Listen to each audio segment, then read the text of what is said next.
Olá, muito bom dia a você, conectado com a gente aqui no Notícias Agrícolas. Está começando mais um boletim olhando para o mercado do boi. Sexta-feira já deu para a gente entender o que está acontecendo aí ao longo da semana, mas a gente quer mais, quer entender o que vem pela frente, principalmente por conta dessa falta da China no mercado exportador. Mas o que a gente tem visto, principalmente nesse momento, olhando para o futuro, é que o mercado futuro, a B3, está mais otimista aí com o que possa acontecer daqui para frente. Vamos direto conversar com quem entende, vamos falar com o meu amigo César de Castro Alves, consultor de agronegócio lá do Itaú BBA, para ele ajudar a gente a entender essa possibilidade e essa perspectiva aí do mercado. César, o que está te chamando a atenção, principalmente na movimentação do mercado futuro, né? É um indicativo de que as coisas podem se resolver, ou pelo menos esse é o sentimento do mercado nesse primeiro momento aí, de que as coisas podem se resolver rapidamente? Seja bem-vindo, meu caro. Obrigado, Alex. Um prazer falar com vocês.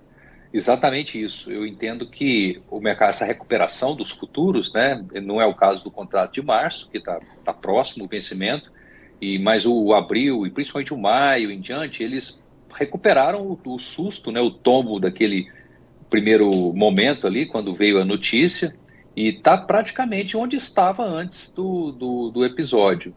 O que significa para mim que há uma expectativa de que isso vai ser resolvido rapidamente e a vida vai voltar a ser como ela era antes, né? Então, Só pois para a não. gente entender, César, vamos colocar em números o que aconteceu com o mercado antes do anúncio do caso atípico de vaca louca, é bom reforçar isso, né? Como é que estava o mercado, o que aconteceu e como é que está agora, só para a gente ter essa comparação aí desse otimismo. Tá bom. O contrato de maio, Alex, por exemplo, ele estava negociando nos 296 por arroba no dia 21 de fevereiro. No dia 22 ele desmontou, veio para 282 e hoje, né, ontem, desculpe, está 293. Então, uma queda de R$ 3 só em relação ao dia 21. Fez um V, né, literalmente. Isso tem muito essa cara, o contrato abril, maio, mas o março não. O março ele cedeu, né, era 307 lá no dia 21. Ele veio para 289, dia 22, né, no calor do susto, e hoje 286, então um pouquinho abaixo até do que foi o dia 22. Eu acho que isso tem tudo a ver com esse sentimento de que não tem como o março subir, né, o vencimento é no final do mês, sem a gente ter essa reabertura.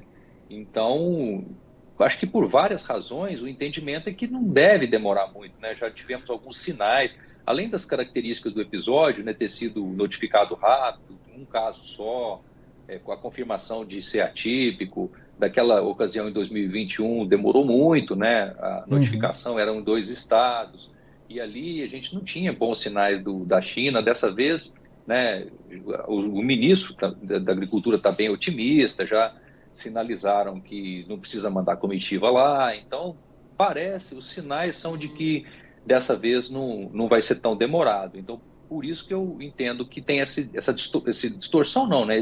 Essa diferença de, de momentos aí, né, do contrato março em relação ao abril e o maio, que já se recuperaram, e o físico, que está baixo, né? Não Pois tem é. como o físico voltar ao normal sem a vida voltar ao normal, né? Simples assim. Pois é, vamos entender então o que está acontecendo no mercado físico nesse momento. Ele está pressionado, está mais baixo do que naquele momento antes do caso atípico da vaca louca, mas sem perspectiva, César.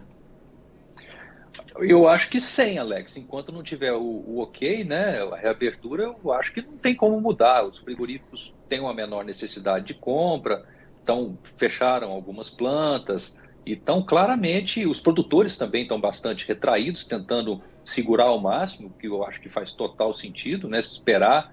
Não é o momento de ter pânico, né? Esses episódios do passado mostraram que quando a reabertura chegou, o mercado se recuperou até rapidamente. Então, eu acho que é um momento de aguardar, ter um pouco de paciência e, se possível, segurar, né? Não é o caso dos confinamentos, né, que rodam essa época do ano, não é um período muito forte de confinamento, mas tem sim operações que rodam o ano todo. Mas o produtor de gado de pasto, o ideal é que ele segure um pouco e espere as coisas normalizarem, porque o físico cedeu muito, né? O CPEA, né, o indicador CPEA, que reflete o estado de São Paulo, ele estava negociando, né, por volta dos 295, 300, e hoje ele está próximo dos 277, foi o fechamento de ontem. Então, tem uma queda aí de 6%, 7%. Isso também aparece nos preços aí de Minas Gerais, de Goiás. Então, o físico sentiu, né, tomou um tombo e estancou essa queda. Eu acho que também estanca porque tem uma retração dos vendedores, mas é um mercado difícil em curto prazo, tá? Não vejo como recuperar sem que a gente tenha essa sinalização, né? Sinalização não, a efetiva reabertura. Ô César, mas você destacou aí esse movimento, né, tanto de frigorífico, tirando o pé, dando férias, evitando fazer abate, e com isso as escalas também não se alongaram muito, né? E de outro lado, o próprio pecuarista também evitando de ficar jogando animais aí nesse mercado para evitar uma pressão sobre as cotações. Isso interrompeu uma sangria, digamos assim, nos preços. Mas até quando isso é possível de acontecer sem a China, César? Tem fôlego? Ainda tem fôlego para isso? A gente está fazendo hoje 15 dias, eu acho, de suspensão, né? Quanto mais demorar, Alex, mais vai ficar difícil sustentar, né, os níveis. Eu acho que o produtor também precisa também gradualmente, né, ir resolvendo. Tem o gado de confinamento definitivamente não pode esperar, e o mercado vai ficando, né, e os futuros, eu acho que se isso demorar, né, eu não imagino, tá, meu cenário é que isso vai se resolver nas próximas semanas. O futuro vai devolver essa recuperação, né, que se isso não acontecer, vai deslocando, né, o abril vai piorar, o maio demora um pouco mais. Então, eu acho que a gente corre contra o tempo aqui, porque é mais carne, né, vindo para o mercado, os preços da carne também estão cedendo, menos que o boi, mas eu acho que se começar a ter sinais de uma demora maior, o físico vai ceder mais, tá? É uma época complicada, né, Alex? A gente tem descarte de fêmeas, você tem gado pronto para sair, né? No pasto ele pode esperar, ainda tem pelo menos mais uns 2, 3 meses aí com pasto razoável, não é o pior dos casos. Mas tem um volume de gado represado também que fica postergando, né? Então, se demorar, cai mais, tá? E o próprio frigorífico, né? Ele tem um prazo para manter as férias, para manter a ociosidade, depois precisa rodar, né, César? Exato. A corda vai só esticando, né? Por enquanto ela não está ainda tensa, mas está esticando. Então, o limite disso é o produtor não aguentar, ter que vender, o frigorífico parar mais plantas, vai ficando ruim para toda a cadeia, né? É difícil você interromper, não é o caso de um frango que precisa ser abatido, um boi que tem que sair do confinamento, né? Não é bem isso nessa época do ano, a gente consegue segurar um pouco, ganhar tempo, mas tudo tem um limite, né? Então, se começar a demorar muito, aí a gente vai ver piorar um pouco mais, mas eu entendo que no curto prazo o mercado se sustenta, tá? O produtor segura e aguenta um pouco essa pressão aí da indústria, que faz sentido ela tentar comprar mais barato. Pois é. Daí você disse que a carne bovina recuou, mas não teve o mesmo potencial de recuo que a arroba do boi. O que isso significa na prática ou nas contas dos frigoríficos, César? Olha, significa uma melhora no spread no mercado interno, né? O boi caiu aí 6%, próximo disso, a carne 2%.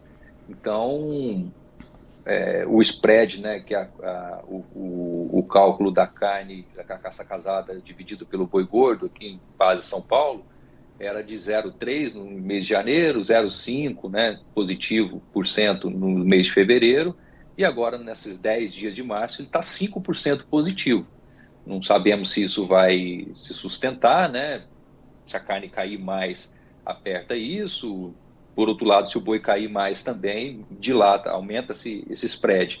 Então, tende a ser um mês de março melhor para esse indicador, porque, primeiro momento, quem mais sofre é o animal, né? A carne, ela segura um pouco essa queda e o varejo menos ainda, possivelmente não caiu nada, né, na ponta. Se caiu, foi menos que 2%. Então, é sempre assim, né? Você tem primeiro o impacto maior onde não se consegue segurar, que é o animal. E no segundo momento o atacado e depois o varejo. Então, Pois, assim, tende a ser um mês melhor para esse spread. E, e na exportação também é uma situação pior, tá, Alex? Os números, né, de fevereiro já vieram ruins, prejudicado por uma semana, né, de embargo, e março certamente vai ser muito ruim. Então, não tem como ser diferente com a China, com a relevância que ela tem fora das compras, né? pois é.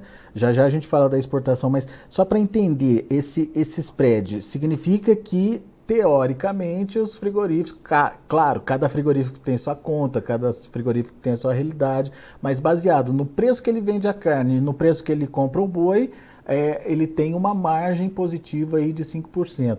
Por quê? Qual que é a alegação do frigorífico para não repassar essa margem, pelo menos parte dela, para a arroba nesse momento, César? Não precisa, né?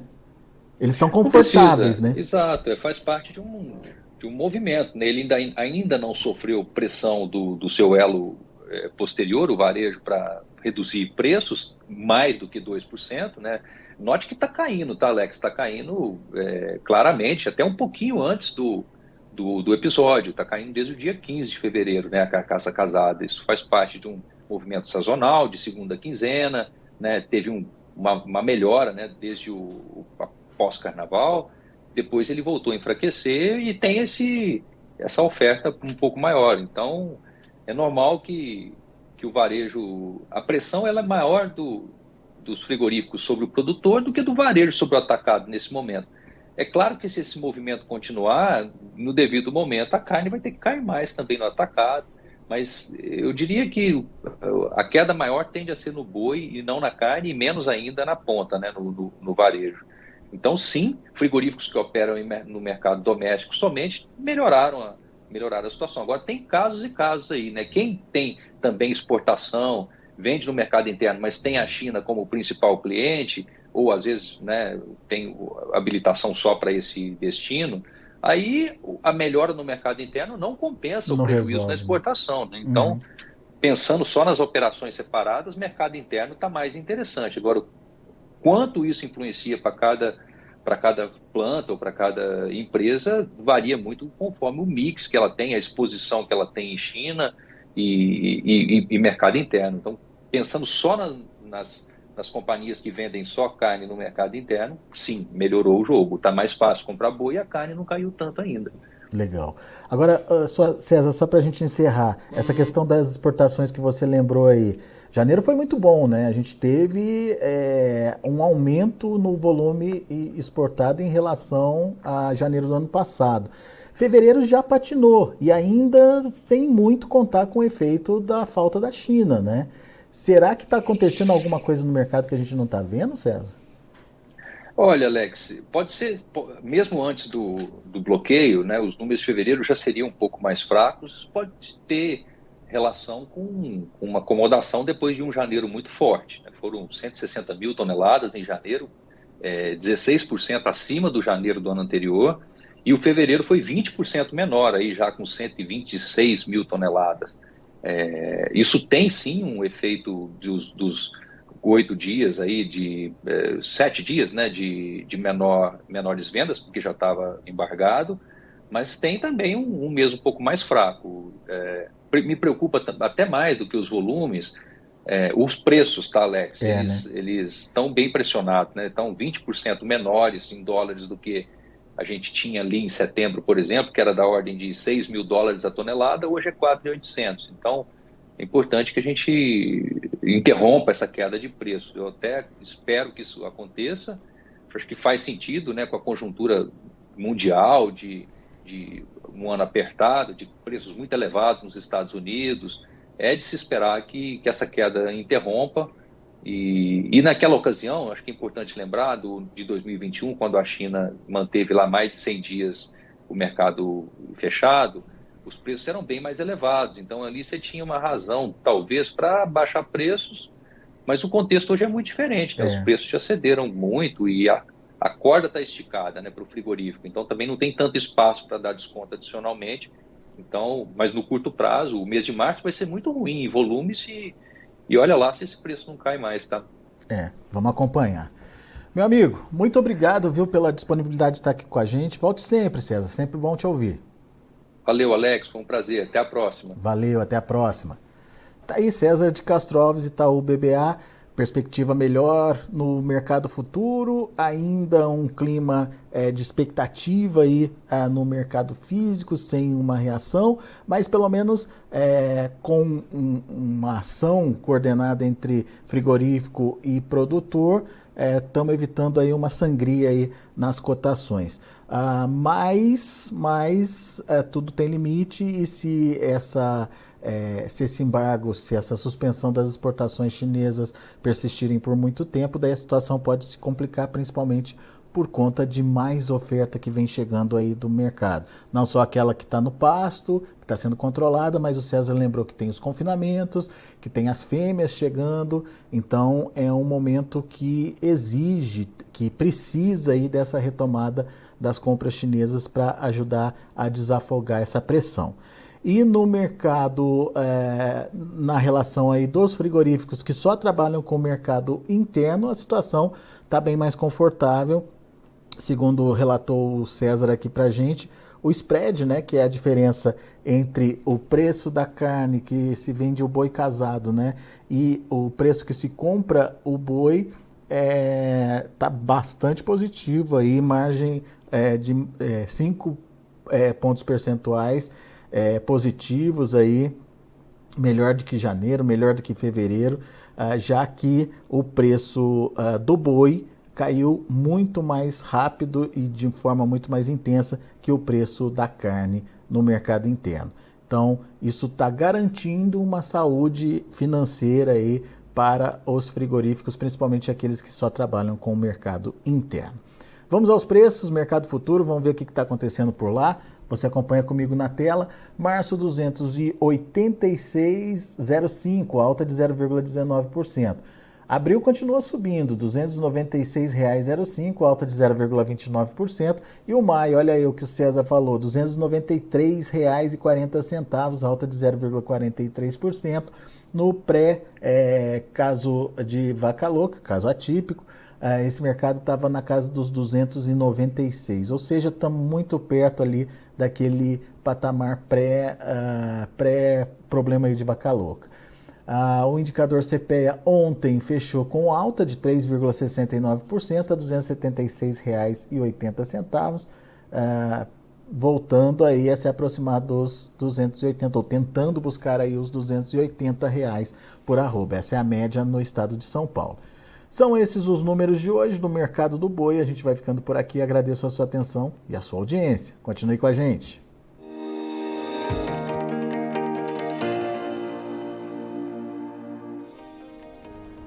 Se inscreva em nossas mídias sociais, no Facebook Notícias Agrícolas, no Instagram @Notícias Agrícolas e no nosso Twitter @Notiagre. E para não perder nenhum vídeo, não se esqueça de nos acompanhar no YouTube e na Twitch, Notícias Agrícolas Oficial.